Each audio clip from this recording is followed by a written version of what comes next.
Assalamualaikum warahmatullahi wabarakatuh. Perkenalkan, saya Oktavia, saya peserta latsar gelombang 9 Kabupaten Pangandaran. Pada kesempatan kali ini, saya akan menjelaskan hasil resume yang telah saya buat tentang materi komitmen mutu dari materi nilai-nilai dasar PNS. Komitmen mutu itu sendiri terdapat dua kata, di mana yang pertama itu adalah kata komitmen. Dalam kata komitmen itu berarti suatu kesepakatan individu atau kelompok yang nantinya akan berubah menjadi suatu janji dan harus dilakukan perbuatan atau harus ada action. Yang kedua itu adalah kata mutu, di mana dalam kata mutu itu berarti adanya standar kelayakan yang nantinya ada ciri atau sifat. Dalam komitmen mutu terdapat 4 nilai dasar yang harus kita pahami. Nilai dasar yang pertama itu adalah tentang efektivitas. Efektivitas itu adalah sejauh mana sih kita atau organisasi menjalankannya untuk mencapai suatu tujuan. Yang kedua itu adalah efisiensi. Efisiensi itu sejauh mana kita mampu memanfaatkan sumber daya yang ada untuk mencapai tujuan organisasi atau visi misi organisasi.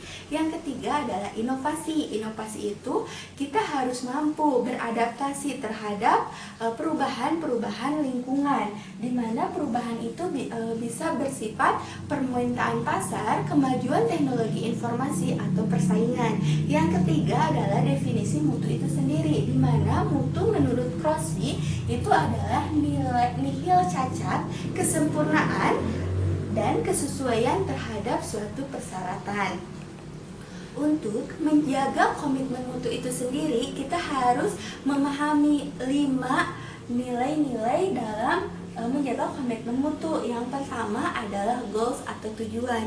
Kita harus tahu tujuan atau goals suatu organisasi yang kita tempati. Itu seperti saya bekerja di puskesmas, saya harus mampu dan harus tahu tentang visi puskesmas. Misalnya, visi puskesmas itu melayani masyarakat agar mendapatkan pelayanan baik secara kesehatan masyarakat maupun kesehatan perorangan itu secara merata dan adil.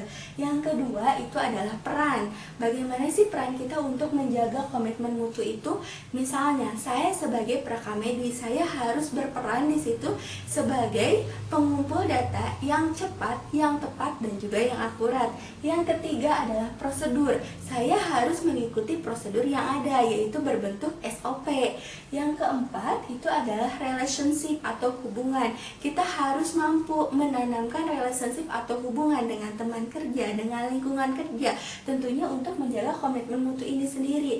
Yang kelima, yang terakhir, yang paling penting adalah kepemimpinan, di mana suatu organisasi dapat mencapai komitmen mutu atau mencapai suatu tujuan organisasi dengan kepemimpinan yang mampu merangkul dan mampu mengarahkan seluruh anak buahnya atau seluruh karyawannya. Dalam aktualisasi komitmen mutu itu sendiri, kita harus mampu menjadi agent of change, di mana agent of change itu adalah sebagai agen perubahan.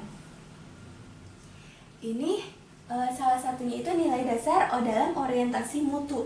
Itu yang pertama adalah komitmen pada kepuasan pelanggan.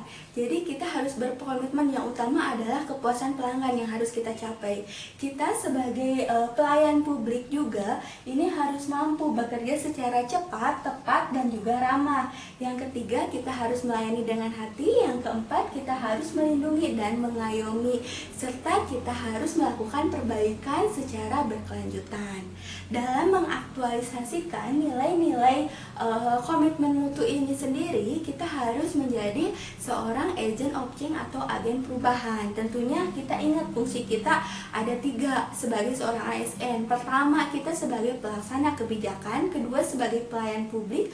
Ketiga adalah sebagai pemerekat pemersatu bangsa. Dalam aktualisasi agent of change ini, kita harus merubah sesuatu yang sekarang tidak sesuai dengan seharusnya itu menjadi sesuai atau yang pelayanan yang bermutu. Contohnya, dalam organisasi kita misalnya orientasi semua karyawannya itu berorientasi kepada aturan.